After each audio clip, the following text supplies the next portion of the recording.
Bienvenue dans une nouvelle vidéo, voici les 10 endroits incroyables que la science ne parvient toujours pas à expliquer. Numéro 1. Mégichamp, un mystère immersif. Les grottes de Mégichamp sont un ensemble de 194 grottes creusées dans le flanc de la colline de Mégichamp en Chine. Dans cet exemple d'architecture rupestre, vous trouverez plus de 7200 sculptures bouddhistes et 1000 mètres carrés de peinture murale. Ils ont été explorés pour la première fois en 1952 par une équipe d'archéologues chinois de Pékin, qui ont mis au point le système de numérotation encore utilisé aujourd'hui. Elles ne sont qu'une des nombreuses grottes bouddhistes que compte cette région du nord-ouest de la Chine, à proximité des principales routes reliant la Chine et l'Asie centrale.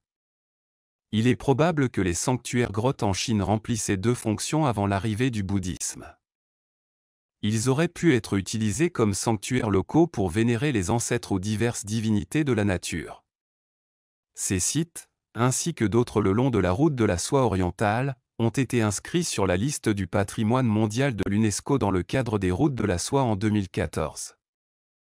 Numéro 2. Les mystérieuses églises de Lalibela, en Éthiopie. En Éthiopie, il existe une ville appelée Lalibela, qui à première vue peut paraître peu intéressante, à part ses églises. Cependant, ces églises ne sont pas seulement intéressantes, elles déroutent même les scientifiques modernes. La raison ? Elles ont été taillées dans la pierre et la roche volcanique, et chacune des trois églises est unique et inimitable, se distinguant par son style. Certaines de ces structures sont situées dans des fosses et entourées de rochers, tandis que d'autres sont creusées directement dans les falaises. Selon les calculs des scientifiques, ils ont été reconstruits au XIIe et XIIIe siècle après JC et il n'a fallu que 25 ans pour les construire à partir de zéro.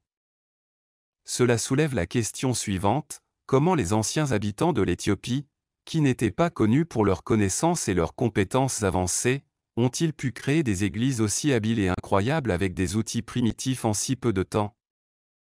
Les chercheurs ne comprennent pas encore pleinement cette énigme, mais les habitants ont leur propre réponse, l'aide des forces divines. Selon la légende locale, des ouvriers ordinaires et des anges sont descendus sur terre pour participer à la création de ces églises. La collaboration entre les humains et les êtres célestes a donné naissance à des monuments architecturaux qui restent aujourd'hui un mystère. En Afrique, il existe plus de bâtiments mystérieux que la plupart des gens ne le pensent, et les églises de Lalibela constituent un trésor architectural unique sur le continent. Numéro 3. Tombeau médiéval des dauphins, les archéologues terminaient des fouilles à la chapelle d'Homme ou, dans la Manche, lorsqu'ils ont fait une découverte inattendue et déroutante. Les archéologues ont raisonnablement supposé qu'une tombe soigneusement découpée contiendrait les restes d'un être humain décédé. Au lieu de cela, ils ont découvert les os d'un dauphin dans la tombe. La découverte a été faite sur le site d'une retraite religieuse médiévale autrefois habitée par des moines en quête de solitude. Les experts pensent que les ossements remontent au XIVe siècle et que les restes semblent avoir été enterrés intentionnellement plutôt que simplement enterrés sous terre. Les experts ne savent pas comment interpréter cette étrange découverte. Les gens mangeaient des dauphins à l'époque médiévale, mais il semble peu probable que l'animal aurait reçu un enterrement aussi complet s'il avait seulement servi de nourriture. Le corps a peut-être été enterré dans un trou et recouvert de sel pour le préserver, mais il n'a jamais été retrouvé. Le dauphin avait peut-être une importance religieuse pour les moines de l'île. Les restes du dauphin ont été retirés de la zone et seront examinés par un expert marin. Cependant, comment et pourquoi l'animal est arrivé sur l'île peut rester un mystère pendant de nombreuses années. Numéro 4. Les roches annelées de Pennsylvanie. Au sommet d'une colline en Pennsylvanie, il y a un champ rempli de roches étranges dont personne ne sait comment elles sont apparues là-bas. Il n'y a pas de falaise plus haute à proximité, donc il ne pourrait pas y tomber après un glissement de terrain. Les autochtones disent que ces roches étaient là avant même l'arrivée des colons européens. On pense qu'il s'agit d'un phénomène naturel sans cause connue. Alors que les chercheurs continuent de réfléchir à cette découverte, ils sont préoccupés par un mystère plus grand, ces roches émettent un bruit étrange lorsque vous les frappez. C'est-à-dire qu'ils émettent un son qui ressemble à celui d'une cymbale à tambour. Certaines théories expliquent cela, mais la raison pour laquelle ils émettent ce bruit étrange reste à déterminer. Si vous frappez un seul rocher, le son est à peine audible, car la hauteur est plus basse que ce que l'oreille humaine peut percevoir. Cependant, si vous les travaillez, les tonalités interagissent et produisent un son que vous pouvez entendre. Numéro 5. Les 250 tombeaux creusés dans la roche d'Al-Hamidiya. En mai 2021, une découverte accidentelle de 250 tombes taillées dans la roche a été faite dans la nécropole d'Al-Hamidiya, près de la ville de Sohar. Ces tombes s'étendent sur plus de 2 millénaires, à partir de 2200 avant J.C. jusqu'en 30 avant J.C., à l'époque ptolémaïque. Les tombes sont de petite taille et les objets retrouvés suggèrent que le défunt n'appartenait pas à un rang social élevé.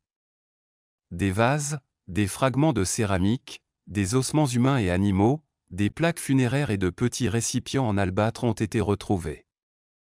Les enterrements les plus récents auraient eu lieu vers 30 avant J.C., coïncidant avec la fin de la période ptolémaïque et le début du contrôle romain en Égypte. Il est possible que les personnes enterrées soient des fonctionnaires et des dirigeants de l'administration municipale, jouant un rôle crucial dans la gestion administrative. Numéro 6. L'église souterraine Saint-Jean. Notre prochaine histoire passionnante nous emmène en France, plus précisément dans la ville idyllique d'Éodon. Voici l'église souterraine monolithique en pierre sculptée de Saint-Jean, qui ravit les historiens et les touristes. Selon ce que les chercheurs ont découvert, l'église a été conçue à l'origine pour abriter des objets religieux de valeur conservés dans un reliquaire et protégés des voleurs. Au cours des siècles suivants, l'église Saint-Jean servit également de cimetière. Certaines sources historiques suggèrent que les ouvriers qui ont sculpté l'église directement dans la roche calcaire ont été inspirés par les croisés de retour qui ont rapporté des histoires de temples souterrains et de salles de trésors. Bien que les fonds baptismaux au centre de l'église aient probablement été conçus entre le IVe et le IXe siècle, il est possible que l'église n'ait reçu sa forme définitive qu'au XIIe siècle. Numéro 7. Tiwanaku, la porte du soleil. Restons un moment en Bolivie et voyageons près du célèbre fleuve Titicaca. Ici, on a découvert une ancienne colonie d'environ 4 km² qui, selon les historiens, a atteint sa splendeur maximale vers l'an 800 après J.C. Entre 10 000 et 20 000 habitants. De nombreux objets d'importance historique ont été découverts, tels que des structures monumentales, des céramiques décorées et des blocs mégalithiques. Alors que les objets ont été rapidement attribués à un peuple qui vivait il y a plus de 1200 ans, le monolithe appelé Puerta del Sol continue de susciter des spéculations jusqu'à aujourd'hui. Ce dont il s'agit en détail restera probablement à jamais inexpliqué, car les historiens, malgré toutes les recherches, n'ont découvert aucun indice concret sur la signification et le but du monolithe. Dans la croyance populaire bolivienne, la Puerta del Sol est considérée comme un lieu mystique qui relie le monde des humains à celui des dieux. Numéro 8. Le Rocher d'Or, Birmanie. À 4 heures de Rango, en Birmanie, nous trouvons la pittoresque ville de Kiektio. Ce lieu qui semble perdu dans le temps reçoit plusieurs touristes par an en raison d'un immense rocher doré à 1000 mètres d'altitude. Le rocher semble défier toutes les lois de la gravité. Selon l'ancienne tradition bouddhiste qui l'honore depuis 2500 ans, de puissantes divinités ont placé une énorme pierre sur le mont Kiektio. Depuis, le rocher se balance dans les airs, et la croyance veut qu'il soit maintenu grâce aux cheveux magiques de Bouddha, qui l'empêchent de tomber dans le vide. Même s'il semble prêt à se briser à tout moment, il est resté debout pendant 2500 ans. Même la nature elle-même n'a pas réussi à le faire tomber de la montagne. On dit que seule une femme peut y parvenir, il est donc interdit aux femmes de toucher cette pièce sacrée. Numéro 9. À la découverte de Nan Madol, le mystérieux archipel. Nan Madol, avez-vous déjà entendu parler de cet endroit? Probablement pas, puisqu'il s'agit d'un archipel situé au milieu de l'océan Pacifique. Bien que dans des coins aussi reculés et paradisiaques on ne puisse s'attendre qu'à des plages et des eaux cristallines, à Nan Madol vous trouverez de mystérieuses structures en pierre. Parmi les découvertes figurent des palais, des temples, des tombeaux et des maisons construits entre le 7e et le 16e siècle après JC. La question qui se pose est la suivante: qui aurait besoin de construire quelque chose d'aussi grandiose dans un endroit aussi isolé? Les scientifiques pensent que l'élite locale et les membres de la haute société vivaient à Nan Madol, peut-être comme résidence du gouvernement local. Cependant, il y a quelque chose d'étrange, il n'y a pratiquement aucune source d'eau douce sur l'archipel. Cet emplacement est-il adapté à une résidence dans la capitale ou dans le gouvernement central? À mon avis, cela n'aurait aucun sens. Il existe une autre version qui suggère que le complexe Nan Madol avait une signification cultuelle et religieuse, ce qui semble plus plausible. Cependant, il ne s'agit encore que d'une seule version. Le complexe est lourdement endommagé, ce qui rend difficile la compréhension de son véritable objectif. Les scientifiques n'ont pas encore résolu cette énigme. Numéro 10. La tour de la Vierge en Azerbaïdjan. Les habitants du Moyen Âge avaient construit des structures passionnantes dans la capitale Bakou. La soi-disant tour de la Vierge est située dans la vieille ville de la métropole, remonte au XIIe siècle et, avec le palais du XVe siècle.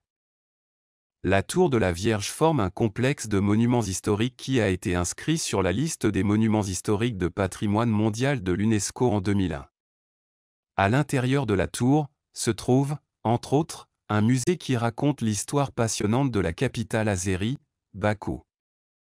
La tour de la Vierge est l'un des bâtiments nationaux les plus caractéristiques de l'Azerbaïdjan et est entouré d'une multitude de légendes et de mythes profondément enracinés dans l'histoire du pays. Sur la base de ces légendes, l'artiste azéri a créé en 1940 un ballet de la tour de la Vierge de Bakou, qui est resté populaire à l'ère moderne et constitue l'une des exportations culturelles les plus connues de l'Azerbaïdjan.